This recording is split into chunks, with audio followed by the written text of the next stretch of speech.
raid a été mené contre un village du nord-est du Nigeria. Le bilan fait état d'au moins 5 morts et plusieurs blessés.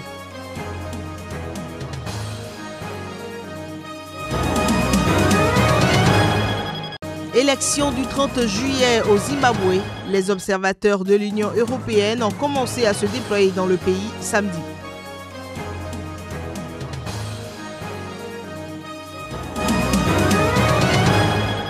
En France, les zoos ne seront plus désormais réduits à des parcs d'attractions. Il leur est reconnu un rôle déterminant dans la sauvegarde de la biodiversité.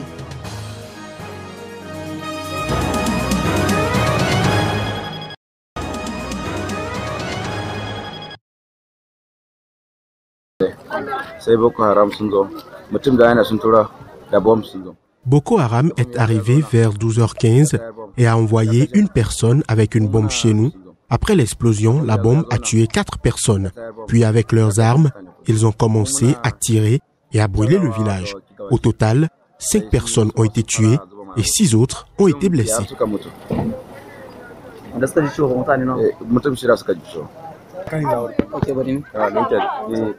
Après la pluie, je suis entré dans ma chambre pour dormir et j'ai entendu des bruits de tirs venant de nulle part. Je suis sorti et j'ai vu des gens courir et crier « Au feu, au feu !» Nous avons commencé à courir avec ma famille. Ils ont brûlé ma maison.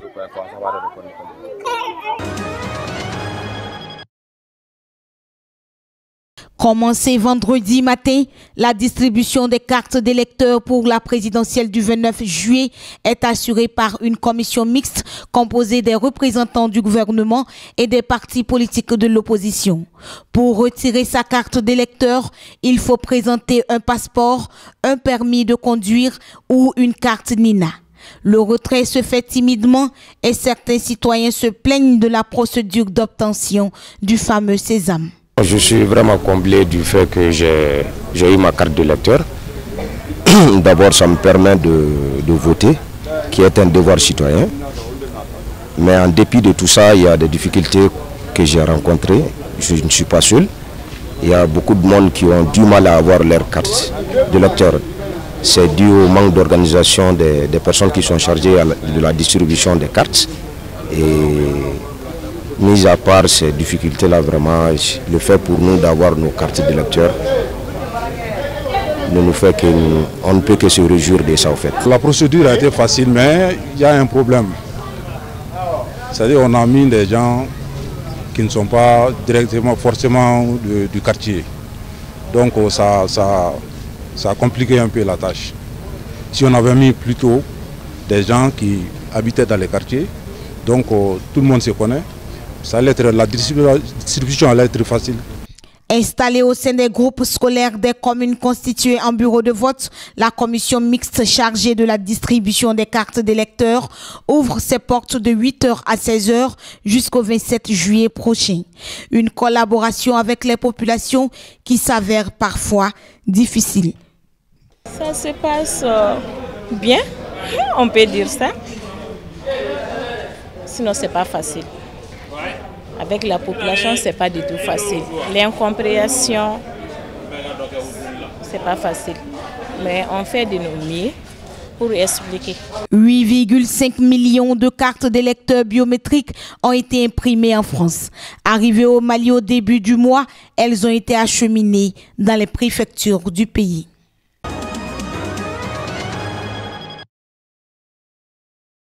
Pour la première fois depuis 2002, les observateurs de l'Union européenne sont au Zimbabwe dans le cadre des scrutins présidentiels et législatifs du 30 juillet prochain. À cet effet, ils ont commencé ce samedi à se déployer dans tout le Zimbabwe, dans le but de surveiller tout le processus électoral avant, pendant et après le jour du vote.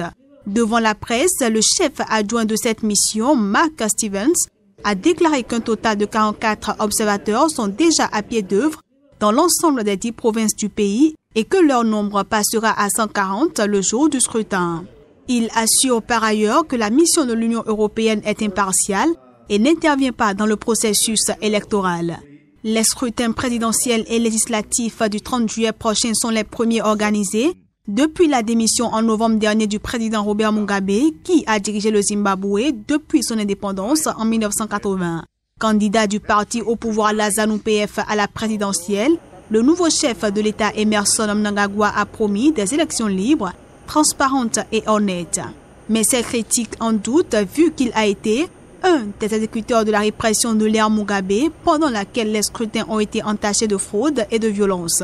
Le nouveau régime zimbabwéen qui tente de renouer avec l'Occident a invité la communauté internationale, dont l'Union européenne et le Commonwealth, à venir observer les élections de 2018.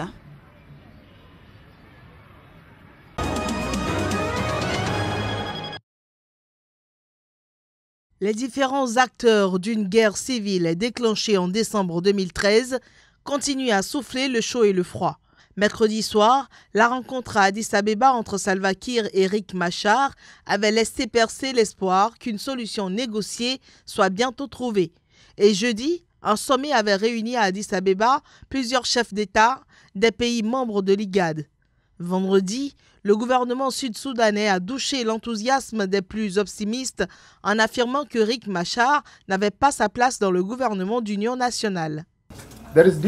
Il y a une différence en politique entre vos propres relations sociales avec une personne et vos relations politiques. Politiquement, nous ne voulons pas de Riek Machar, mais c'est un Soudanais du Sud. Socialement, nous interagissons avec lui. Dr Riek Machar doit être délocalisé hors d'Afrique du Sud, mais aussi hors de la région, n'importe où, près du Soudan du Sud.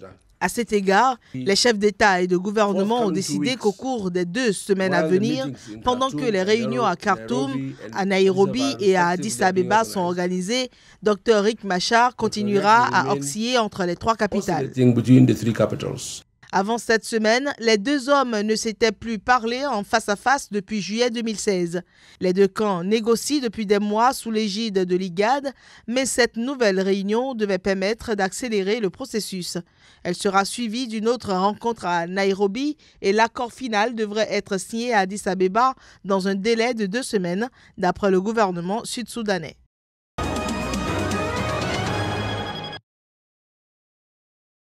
Les 3 dirigeants Moustapha Saïdjek, Mohamed Wadan et Ibrahim Abdourazak Dirazida ont été interpellés sans ménagement par l'armée devant la grande mosquée de la capitale comorienne. Depuis plusieurs semaines, la prière du vendredi est le théâtre devant la mosquée Al-Qassimi d'affrontements hebdomadaires entre les forces de l'ordre et des partisans de l'opposition qui dénoncent la dérive autoritaire du chef de l'État. Cette semaine encore, l'armée a été contrainte de tirer des grenades lacrymogènes pour disperser les protestataires bardés de pancartes « Azali dégage ». Le responsable d'un parti hostile au régime a déjà été condamné ce mois-ci à 6 mois de prison avec sursis pour avoir participé à une précédente manifestation devant la même mosquée.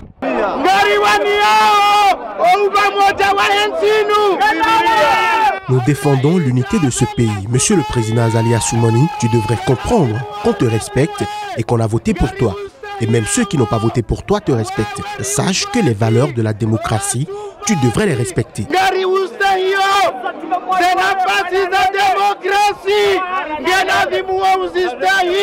Des échauffourées similaires ont aussi eu lieu ce vendredi à Moutsamoudou, la capitale de l'île d'Anjouan. Un manifestant a été blessé à la jambe par une grenade lacrymogène, ont rapporté au téléphone des témoins joints.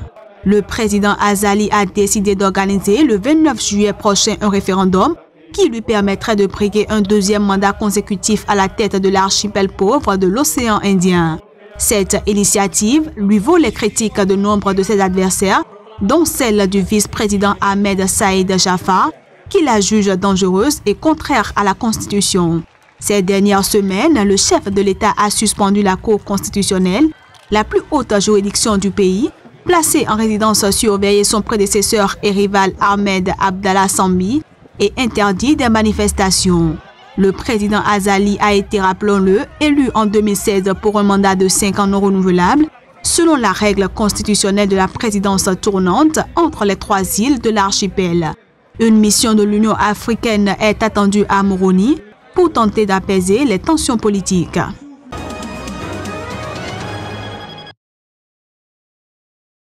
Louise Mushikiwabo, 57 ans, s'est déjà rendue au Cameroun pour discuter de sa candidature avec le Premier ministre Philemon Nyang et elle devrait se rendre dans d'autres pays africains membres de l'Organisation internationale de la francophonie dans les prochains jours. Elle se rendra par ailleurs à Nouakchott, en Mauritanie, pour le sommet de l'Union africaine qui aura lieu début juillet. This organization is an important organization to boost the agenda. Cette organisation est une organisation importante pour faire avancer notre agenda dans différents domaines qui sont la promotion de la jeunesse francophone, mais aussi d'autres projets sur la paix ou la sécurité. Mais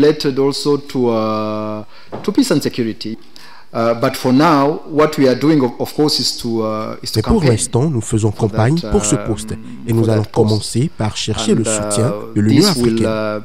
Start by seeking an endorsement of the African Union.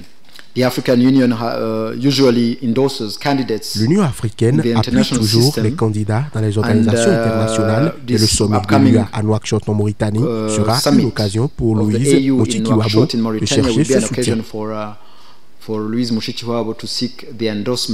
Paul Kagame, président en exercice de l'Union africaine, a écrit aux chefs d'État concernés pour les appeler à soutenir la candidature de sa ministre. Officialisée le 23 mai dernier à Paris, à l'occasion d'une visite du président rwandais à son homologue français Emmanuel Macron, la candidature de Louise Mushikiwabo à la tête de l'Organisation internationale de la francophonie est notable étant donné les relations complexes entre le Rwanda, un ancien protectorat belge, et la francophonie. Au Rwanda, le français a été remplacé par l'anglais comme langue d'enseignement dès 2008. Et le petit pays de la région des Grands Lacs, tout en restant membre de l'Organisation internationale de la francophonie, a rejoint le Commonwealth. Mushikiwabo bénéficie toutefois d'un soutien de poids, celui de la France. Le prochain secrétaire général de l'OIF sera désigné lors du sommet de la francophonie les 11 et 12 octobre prochains en Arménie.